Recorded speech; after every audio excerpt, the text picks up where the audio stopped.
আসসালামু আলাইকুম প্রিয় শিক্ষার্থীরা, চট্টগ্রাম সরকারি মহিলা কলেজ কর্তৃক আয়োজিত অনলাইন ক্লাসে তোমাদের সবাইকে শুভেচ্ছা জানাচ্ছি। তোমরা সবাই কেমন আছো? আশা করছি ভালো আছো। আজকে তোমাদের সাথে আছি আমি নিগার সুলতানা, সহকারী অধ্যাপক, মনোবিজ্ঞান বিভাগ, চট্টগ্রাম সরকারি মহিলা কলেজ, চট্টগ্রাম। আজকে গত ক্লাসের ধারাবাহিকতায় আমরা বুদ্ধি অধ্যায়টিরই অন্য একটি টপিক নিয়ে আলোচনা করব, আর তা হলো মেজারমেন্ট অফ ইন্টেলিজেন্স বা বুদ্ধি পরিমাপ। কিভাবে বুদ্ধি পরিমাপ করা যায় আমরা এ নিয়ে আলোচনা করব। আজকের বিষয়ে যে কটি টপিক নিয়ে আলোচনা করব তা হলো ডেফিনিশন অফ ইন্টেলিজেন্স টেস্ট, বুদ্ধি অভিক্ষার সংজ্ঞা, ইন্টেলিজেন্স কোশেন্ট বা আইকিউ, ডিটারমিনেশন অফ আইকিউ বা বুদ্ধাঙ্ক নির্ণয়, এবং ক্লাসিফিকেশন অফ ইন্টেলিজেন্স টেস্ট। বুদ্ধি অভিক্ষার আমরা শ্রেণী বিভাগগুলো পড়ব, আজকে আলোচনা করব। প্রথমেই আমরা চলে যাচ্ছি ইন্টেলিজেন্স টেস্ট বা বুদ্ধি অভিক্ষার একটি সংজ্ঞা আলোচনা করি। তো intelligence test is the method which can measure intelligence. দেখো, বুদ্ধি অভিক্ষা হলো এমন একটি পদ্ধতি যা বুদ্ধিকে পরিমাপ করে। ইন্টেলিজেন্স টেস্ট এর বাংলা কিন্তু বুদ্ধি অভিক্ষা, টেস্টের বাংলা হচ্ছে অভিক্ষা। আচ্ছা, এরপরে আরেকটা সংজ্ঞা আমরা দেখব। An intelligence test is an standardized and normative measures of a sample of such behavior expressed by using intelligence. এখানে বলছে যে বুদ্ধি অভিক্ষা হলো একজন ব্যক্তির বুদ্ধি প্রতিফলিত হয় এমন আচরণের আদর্শায়িত ও মান নির্ণীত পরিমাপ। আমি আবার বলছি, বুদ্ধি অভিক্ষা হলো একজন ব্যক্তির বুদ্ধি প্রতিফলিত হয় এমন আচরণের আদর্শায়িত ও মান নির্ণীত পরিমাপ। তোমাদের কাছে এই আদর্শায়িত মান নির্ণীত কথাটা নতুন, আমি একটু সহজভাবে বুঝিয়ে দিই। ধরো, যখন তোমরা পরীক্ষা দাও তখন আমরা তোমাদের কি পরিমাপ করি? আমরা তোমরা একটা নির্দিষ্ট সিলেবাসে কতটুকু তোমরা অ্যাচিভ করতে পেরেছো সেটা পরিমাপ করি। তো সেটা পরিমাপ করতে গিয়ে তোমাদেরকে কিছু প্রশ্ন দেওয়া হয়, সেই প্রশ্ন অনুযায়ী তোমরা অ্যান্সার করো বা রেসপন্স করো, মানে অর্থাৎ প্রতিক্রিয়া করো। আচ্ছা, এরপরে কি করা হয়? সেগুলো এক্সামিনার খাতা দেখেন এবং স্কোরিং করেন। অর্থাৎ তোমাদেরকে আউট অফ 10 হয়তো 7, 8 এরকম দেওয়া হয়, তাই না? অর্থাৎ একটা নাম্বার বা সংখ্যা দেওয়া হয়। হ্যাঁ, এমন কিন্তু বলা হয় না যে খাতাটা খুব ভালো বা খারাপ ছিল, এমন কিন্তু বলা হয় না। তোমাদের সংখ্যা ভিত্তিক পরিমাপ করা হয়। এই পরিমাপের পর তোমরা ধরো 80 বা 70 এরকম পাচ্ছ। এর মানে কি? A+ বা বি পাচ্ছ, এরকম পাচ্ছ না, A- পাচ্ছ, মানে এক্সিলেন্ট রেজাল্ট হচ্ছে বা ভালো রেজাল্ট হচ্ছে। তো এই যে একটা নাম্বার মান নির্ণয় করা হচ্ছে এবং সেটাকে একটা স্ট্যান্ডার্ডের সাথে মিলানো হচ্ছে। হ্যাঁ, যে A+ হচ্ছে বা খুব এক্সিলেন্ট হচ্ছে। বুদ্ধি অভিক্ষার ক্ষেত্রেও একইভাবে একজন অভিক্ষার্থী মানে হলো যার উপরে অভিক্ষাটা করা হয় তাকে আমরা অভিক্ষার্থী বলবো। অভিক্ষার্থীকে কিছু প্রশ্ন বা কাজ দেওয়া হয়, তারপর সে অভিক্ষার্থী অ্যান্সার করে, সেই প্রশ্নের অ্যান্সার করে বা পারফর্ম করে। তারপরে সেটাকে আবার স্কোরিং করা হয়, তাকে নাম্বার দেওয়া হয়। তারপর সেই স্কোরগুলোকে একটা স্ট্যান্ডার্ডের সাথে তুলনা করা হয়, অর্থাৎ তার বুদ্ধি কতটুকু, সে কি উচ্চ বুদ্ধি সম্পন্ন না গড় বুদ্ধি সম্পন্ন, সেটা যাচাই করা হয়। এটাই হচ্ছে মান নির্ণীত এবং আদর্শায়িত পরিমাপ। আশা করছি তোমরা বুঝতে পারছো, না বুঝলে আরেকবার একটু ভিডিওটা দেখবা। আচ্ছা, আমরা এরপরে চলে যাই, আমরা একটু হিস্ট্রিতে যাব, একটু হিস্ট্রিতে যাচ্ছি, ইন্টেলিজেন্স অ্যাসেসমেন্টের হিস্ট্রি। সেখানে আলফ্রেড বিনে developed the first widely accepted test of intelligence in the early 90s. Alfred বিনে উনি একজন ফরাসি মনোবিজ্ঞানী ছিলেন। উনি 1900 সালের প্রথম দিকে, এটা 1905, সর্বপ্রথম সার্বজনীন গ্রহণযোগ্য একটা বুদ্ধি অভিক্ষা তৈরি করেছিলেন। এরপরে আলফ্রেড বিনে and his collaborator Theodore Simon became leaders in the intelligence testing movement when they devised the Binet-Simon test. এরপর আলফ্রেড বিনে এবং তার যে সহযোগী ছিল থিওডর সিমো, ওনারা কিন্তু ফরাসি ছিলেন, তাই নামগুলো কিন্তু বিনে সিমো এরকম, হ্যাঁ, বিনে সিমো, তারা যে অভিক্ষাটা তৈরি করেছিলেন সেটা একেবারে বুদ্ধি অভিক্ষা, একেবারে আলোড়ন সৃষ্টি করেছিলেন। তারাই সর্বপ্রথম একদম স্ট্যান্ডার্ড একটা অভিক্ষা তৈরি করেছিলেন, একদম দুজন মিলে। সেই অভিক্ষাটার নামও ছিল বিনেট-সিমন টেস্ট। আচ্ছা, Binet's original purpose was to develop an objective method of identifying those truly lacking in academic ability.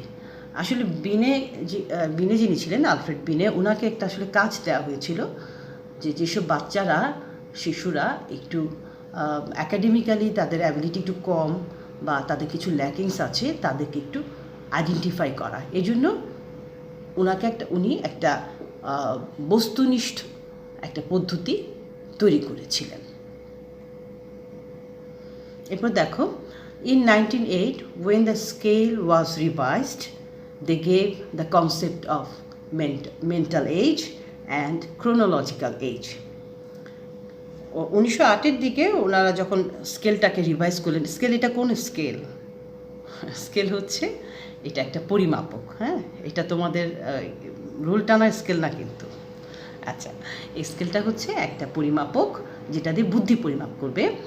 তো সেইখানে দুটা কনসেপ্ট দিয়েছিলেন ওনারা, যেটা হলো মেন্টাল এজ বা মানসিক বয়স, এবং আরেকটা হলো ক্রোনোলজিক্যাল এজ বা প্রকৃত বয়স। আমরা এখন এই দুটো নিয়ে একটু দেখব। দেখো, মেন্টাল এজটা কি, এগুলো তোমরা একটু বুঝে নাও ভালো করে, হ্যাঁ, এগুলো তোমাদের অনেক ইম্পর্ট্যান্ট। দেখো, মেন্টাল এজ সম্পর্কে কি বলছে বা মানসিক বয়স। Mental age is the age level of an individual's mental ability. মানসিক বয়স হলো একজন ব্যক্তির মানসিক সামর্থ্যের বয়স, মানে তার বুদ্ধির বয়স। ধরো একজন শিশুর বয়স 10 বছর, কিন্তু তার বুদ্ধি 12 বছরের শিশুদের মতো। অর্থাৎ তাকে যে কাজ করতে দেওয়া হয় বা প্রশ্ন করা হয় সেগুলো 12 বছরের শিশুদের যে অ্যাভারেজ পারফরমেন্স থাকে ঠিক তার মতো হয়। আচ্ছা, এরপরে which is a measure of a person's intellectual development relative to people of her or his age group. এখানে বলছে মানসিক বয়স হলো একজন ব্যক্তির বুদ্ধির বিকাশের পরিমাপ, যা সেই বয়সের অন্যদের সাথে সম্পর্কিত। মানে আগেই তোমাদের আমি বলেছি যে একটি শিশুর বয়স 10 হতে পারে, কিন্তু তার বুদ্ধির বয়স 12 হতে পারে, আবার 8ও হতে পারে। ঠিক আছে? আচ্ছা, এরপর mental age of 5 means that a child's performance of an intelligence test equal the average performance level of a group of 5 years old. এখানে বলছে যে মানসিক বয়স 5 বছর মানে বুদ্ধি অভিক্ষায় শিশুটির পারফরমেন্স 5 বছরের শিশুদের গড় পারফরমেন্সের মতো, হ্যাঁ, গড় পারফরমেন্সের সমান। আমরা এবার ক্রোনোলজিক্যাল এজ বা প্রকৃত বয়সটা একটু জানি। এটা কি বয়স? এটা হচ্ছে chronological age is the biological age from birth. একেবারে জন্ম থেকে তোমার যেমন বয়স বাড়ছে না, 1 বছর 2 বছর এইভাবে করে, এখন কত তোমাদের, কত 16, 17, 18 এইরকমই, হ্যাঁ, এই যে তোমাদের বয়সটা বাড়ছে, এটা হচ্ছে তোমাদের প্রকৃত বয়স বা ক্রোনোলজিক্যাল এজ। এখানে বলছে যে a bright child's mental age is more than her or his chronological age. একটা ব্রাইট স্টুডেন্ট যে হবে বা বাচ্চাটা, তার মানসিক বয়সটা অবশ্যই ক্রোনোলজিক্যাল বয়সের চাইতে বেশি হবে। আবার for a dull child mental age is below the CA, that is chronological age. মানে ডাল বাচ্চাটার মানসিক বয়স ক্রোনোলজিক্যাল বয়সের চাইতে বা প্রকৃত বয়সের চাইতে কম হবে। আমরা এরপরে যাব ইন্টেলিজেন্স কোশেন্ট বা আইকিউতে। এখানে দেখো in 1912 William Stern, German psychologist, devised the concept of intelligence quotient. এটাকে সংক্ষেপে আমরা আইকিউ বলছি। দেখো ইন্টেলিজেন্স কোশেন্ট বা বুদ্ধঙ্ক, এটার বাংলা হচ্ছে বুদ্ধঙ্ক। জার্মান মনোবিজ্ঞানী উইলিয়াম স্টার্ন সর্বপ্রথম বুদ্ধঙ্ক বা আইকিউর ধারণাটা তিনি প্রদান করেন। পরবর্তীতে এই বুদ্ধঙ্ককে আরও ব্যবহারিক হিসেবে ব্যবহার করেন হচ্ছে আমেরিকান মনোবিজ্ঞানী টারম্যান। তো মানসিক বয়স আর প্রকৃত বয়সের আনুপাতিক রাশির সাথে তিনি 100 দিয়ে গুণ করে বুদ্ধঙ্ক নির্ণয় করেন। ভগ্নাংশকে এড়ানোর জন্য আবার ভাগফলকে 100 দিয়ে গুণ করা হয়। তো বুদ্ধঙ্ক নির্ণয়ের সূত্রটি হলো IQ equal to mental age divided by chronological age into 100। দেখো এরপরে এখানে বলছে যে find out the IQ of a student who has a mental age of 11 years and chronological age of 10 years. যে বাচ্চাটার মানসিক বয়স 11 বছর এবং প্রকৃত বয়স 10 বছর, তার আইকিউ তাহলে কত হবে? তাহলে আমরা তার আইকিউ পাচ্ছি 110। এখন 110 দিয়ে তুমি কি বুঝবা? সে কি খুব ভালো উচ্চ বুদ্ধি সম্পন্ন না কি? এটা কি তুমি বুঝতে পারো? এটা কিন্তু বোঝা যাচ্ছে না, তাই না? তো এটা বোঝার জন্য আমাদের আবার সেই একটা স্ট্যান্ডার্ডের সাথে আমাদের এটা তুলনা দেখতে হবে যে আসলে এই যে বয়সটা তোমাদের, যেমন তোমরা 80 পেলে A+ খুব ভালো, তাই না? সেরকমই বুদ্ধঙ্কের ক্ষেত্রে আইকিউ যত হবে সেটার উপর ডিপেন্ড করেই তুমি কেমন হবা, খুব উচ্চ বুদ্ধি সম্পন্ন হবা নাকি ভেরি সুপিরিয়র বা সুপিরিয়র, সেটা হবে। এখানে দেখো 130 মানে 130 অ্যান্ড অ্যাবাভ যদি হয়, এটাকে বলছে ভেরি সুপিরিয়র। এটা কিন্তু ওয়েসলার একজন মনোবিজ্ঞানী, উনি যে বুদ্ধির যে স্কেলটি তৈরি করেছিলেন সেটার একটা স্ট্যান্ডার্ড আমি এখানে দেখাচ্ছি। রেঞ্জটা উনি দিয়েছেন, সেই রেঞ্জে 130-এর বেশি যদি হয় তাহলে সেটা হবে খুবই সুপেরিয়র বা অতি উচ্চ বুদ্ধিসম্পন্ন। এরপর হচ্ছে 120 থেকে 129, এর মধ্যে একে বলা হচ্ছে সুপেরিয়র বা উন্নত বুদ্ধি। 110 থেকে যেটা 119 সেটা হচ্ছে হাই অ্যাভারেজ বা উচ্চ সাধারণ বুদ্ধি। তারপর 90 থেকে 109 এর মধ্যে হচ্ছে অ্যাভারেজ বুদ্ধি বা গড় বুদ্ধি সম্পন্ন, সাধারণ বুদ্ধি সম্পন্ন আমরা বলতে পারি, এটা হচ্ছে সাধারণ বুদ্ধি সম্পন্ন। 80 থেকে 89 পর্যন্ত আমরা বলবো এটা লো অ্যাভারেজ মানে নিম্ন সাধারণ বুদ্ধি, হ্যাঁ, নিম্ন সাধারণ বুদ্ধি। এরপর যদি 70 থেকে 79 হয়, এটা একেবারে বর্ডার লাইন, সীমান্তবর্তী হয়ে গেল, হ্যাঁ। তারও যদি নিচে হয়, যে 69-এরও যদি নিচে হয়, তাহলে আমরা এক্সট্রিমলি লো বা তাকে আমরা মানসিক প্রতিবন্ধী বলবো। তাহলে আমাদের যেটা ছিল দেখো 110 ছিল। আমরা একটি ছেলে 10 বছরের একটি ছেলে, 10 বছরের ছেলেটির মানসিক বয়স ছিল 11 বছর। আমরা তার আইকিউ বের করেছিলাম 110। সেই 110টা তাহলে ওয়েসলারের স্ট্যান্ডার্ড অনুযায়ী কী হচ্ছে? সে হচ্ছে হাই অ্যাভারেজ। হাই অ্যাভারেজ মানে উচ্চ সাধারণ বুদ্ধিসম্পন্ন একটা ছেলে। আচ্ছা, এই যে আমরা বের করলাম মানসিক বয়সকে ক্রোনোলজিক্যাল বয়স দিয়ে, আমরা প্রকৃত বয়স দিয়ে ভাগ করে 100 দিয়ে গুণ করে আমরা আইকিউ বের করলাম। এখন মানসিক বয়সটা আমরা কীভাবে বের করব? এখন এই স্লাইডটা তোমরা একটু ইম্পর্টেন্ট, এটা একটু মনোযোগ দিয়ে দেখো। এখানে 10 বছর বয়সের একটা ছেলের বুদ্ধি আমরা পরিমাপ করব। এখানে দেখো, এখানে কিন্তু যে স্কেলটা ব্যবহার করা হয়েছে সেটা হচ্ছে স্ট্যানফোর্ড বিনের স্কেলটা ব্যবহার করা হয়েছে, হ্যাঁ। এই স্কেলে প্রত্যেক বয়সের জন্য বয়স উপযোগী 6টা করে প্রশ্ন রয়েছে, থাকে। তো চারটা তোমরা একটু খেয়াল করো। দেখো, কলামের বাম দিকে রয়েছে বয়স, আর রোতে প্রশ্নগুলো দেওয়া আছে। রো কলাম আমরা তো বুঝি নাকি, তাই না? বুঝি তো, সবাই তো পেপার পড়ি। আচ্ছা, লম্বালম্বি হলো কলাম আর আড়াআড়ি হলো রো। আচ্ছা, প্রত্যেক বয়সের জন্য বয়স উপযোগী 6টি করে প্রশ্ন দেওয়া আছে। তাই একটি প্রশ্ন পারলে ধরা হবে 2 মাস, 6টি পারলে আমরা ধরব 12 মাস। স্ট্যানফোর্ড বিনে যে স্কেলটা, সেটার একটা নিয়ম হচ্ছে যে অভিক্ষার্থীর যে বয়স, আমরা কিন্তু এখানে 10 বছরের একটা ছেলের বা একটা স্টুডেন্টের আমরা তার আইকিউ মেজার করব, পরিমাপ করব। সেখানে দেখো, সেক্ষেত্রে 2 বছর নিচে থেকে প্রশ্নগুলো শুরু করতে হয়। যেহেতু আমরা এখানে 9 বছর থেকে শুরু করেছি, কারণ 9 বছর থেকে শুরু করার কারণ হলো 8 বছরেরগুলো পেরেছে, 9 বছরের সব সে পেরেছে, প্রশ্নের উত্তর পেরেছে। আমি এখানে আর এবং ডাব্লিউ ইউজ করেছি। রাইট হলে, যেটা রাইট হয়েছে সেটা তো আর দিয়ে, আর রং হলে ডাব্লিউ দিয়ে করেছি। আচ্ছা, এখানে স্ট্যানফোর্ড বিনে স্কেলটা ব্যবহার করে দেখো, 10 বছরের ছেলেটিকে 8 বছরের বয়সের সব প্রশ্ন কিন্তু সে পেরেছিল। হ্যাঁ, আচ্ছা, সেই সব প্রশ্নের উত্তর সঠিক দিল। 9 বছরের সব প্রশ্নের উত্তরও সে পারল।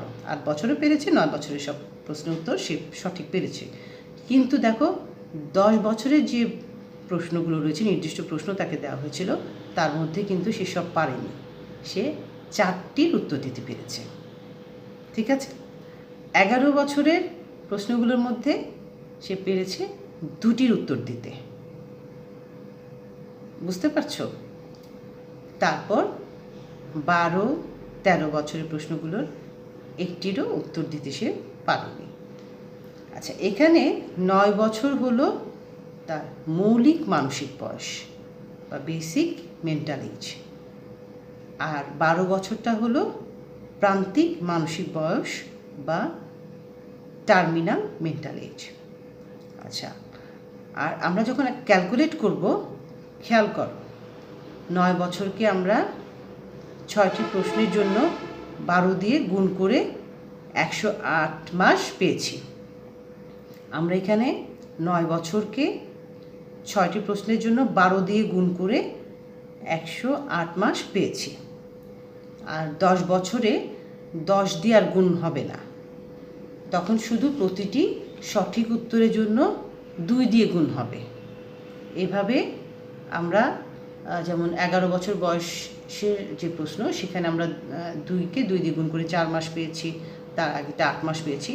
টোটাল তার যে মেন্টাল এজ হয়েছে সেটা কত আসছে? 120 মাস। এখন তোমাদের কাজ হচ্ছে এটাকে আইকিউতে কনভার্ট করবা। আমি মেন্টাল এজ বললাম 120 মাস, এবং ক্রোনোলজিক্যাল এজটাও বলা আছে 10 বছর। তোমরা এটা আইকিউতে কনভার্ট করে সে কেমন বুদ্ধিসম্পন্ন, এই আগের স্লাইডের স্কেলটা দেখে সে কেমন বুদ্ধিসম্পন্ন সেটা আমাকে কমেন্ট করে জানাবা। ঠিক আছে? আচ্ছা, এরপরে আমরা চলে যাই classification of intelligence test.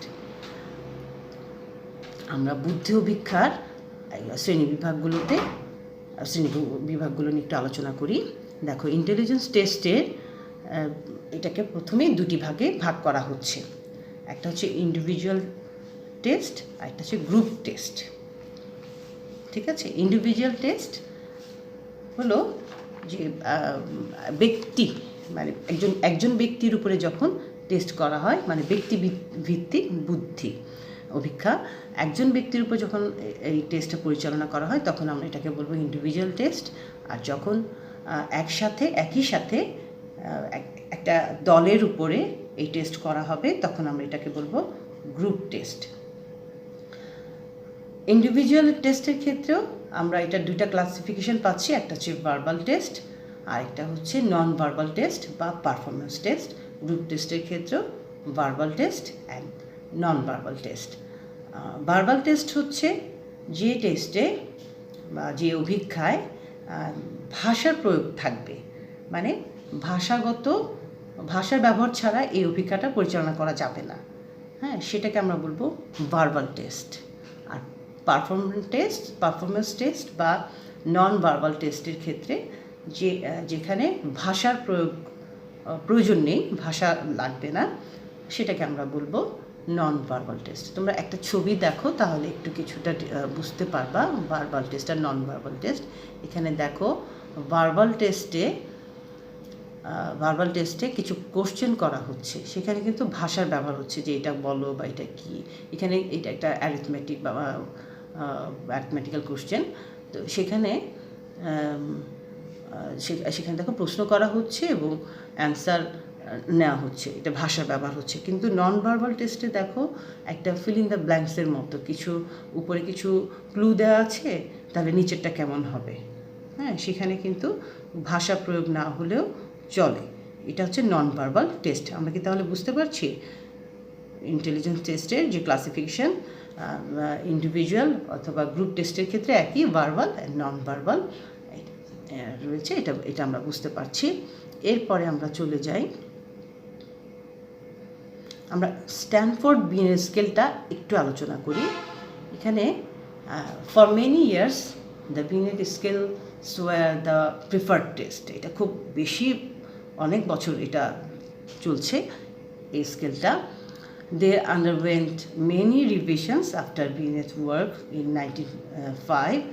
The most revision of the scale appeared in 1986, the Stanford Binet 4th edition or SB4. এখানে অনেক রিভিশন হয়েছিল। বিনে যখন কাজ করেছিলেন, স্ট্যানফোর্ড বিনে, তিনি 1905 সালে যে স্কেলটি ডেভেলপ করেছেন, এরপরে অনেক রিভিশনের পরে লাস্ট যে 86-এ 4th যে এডিশনটা ছিল সেটা একেবারে লেটেস্ট, ওইটা নিয়ে আমরা একটু আজকে আলোচনা করি। ওখানে বেশ স্ট্যানফোর্ড বিনেট স্কেলে দেখো, the Stanford Binet 4th edition contains 4 general classes of item and each class consists of several kinds of subtest. Stanford বিনের যে এডিশনটা 4th edition, সেখানে 4টা জেনারেল ক্লাস, মানে সাধারণ চার রকমের অভিজ্ঞা রয়েছে। সেটার মধ্যে আবার অনেকগুলো সাব টেস্ট, ছোটো ছোটো আবার সাব টেস্টও রয়েছে। আমরা যদি এগুলো একটু দেখি, প্রথম যেটা হচ্ছে ভার্বাল রিজনিং, হ্যাঁ, বাচনিক যে বিচার ক্ষমতাটা, সেখানে কয়টা vocabulary, comprehension, absurdities and verbal relation, এখানে আবার এই 4টা সাব টেস্ট আছে। দেখো ভকেবুলারিটা কেমন হবে, এখানে হয়তো কিছু শব্দ তাকে দেওয়া হবে, শব্দ দিয়ে বলা হচ্ছে যে আচ্ছা বলো শব্দের অর্থটা কী বা শব্দ সংজ্ঞা দাও, এরকম। কম্প্রিহেনশনটা হয়তো একটা সেন্টেন্স তুলে ধরলো, হয়তো সেন্টেন্সটা এমন হতে পারে যে প্রবাসীদেরকে কেন রেমিটেন্স যোদ্ধা বলা হচ্ছে, এই যে তোমাকে একটা হয়তো দেওয়া হলো, এগুলো অবশ্য বয়স উপযোগী করা হয়েছে। তারপর ধরো অ্যাবসার্ডিটিস, হ্যাঁ, অ্যাবসার্ডিটিস বা অসঙ্গতি, কেমন ছবিতে কিছু হয়তো একটা অসঙ্গতি করে দেওয়া হলো, কোনো একটা ছবি দেখানো হলো, আচ্ছা অসঙ্গতিটা বের করো, হ্যাঁ, এরকম হতে পারে। একটা অসঙ্গতি দিল যে সেটা বের করো বা কেন সেটা অসঙ্গতি। আচ্ছা, এরপরে যেটা যে ভার্বাল রিলেশনে বা বাচনিক সম্পর্ক যেটা, সেটা হয়তো কেমন হবে যে দেওয়া আছে হয়তো এক ধরনের 3টা শব্দ দিল আর চতুর্থ শব্দটা হয়তো ভিন্ন প্রকৃতির দিল, তো 3টা কেন একই রকম বা চতুর্থটা কেন ভিন্ন প্রকৃতির সেটা ব্যাখ্যা করো, এইরকম হতে পারে। আচ্ছা, এবার এটা গেল আমাদের ভার্বাল রিজনিং। এরপরে যেটা সেটা হচ্ছে কোয়ান্টিটেটিভ রিজনিং বা পরিমাণবাচক যে বিচার ক্ষমতা, সেক্ষেত্রে দেখো কয়টা আরও সাবটেস্ট হচ্ছে, quantitative, number series and equation building.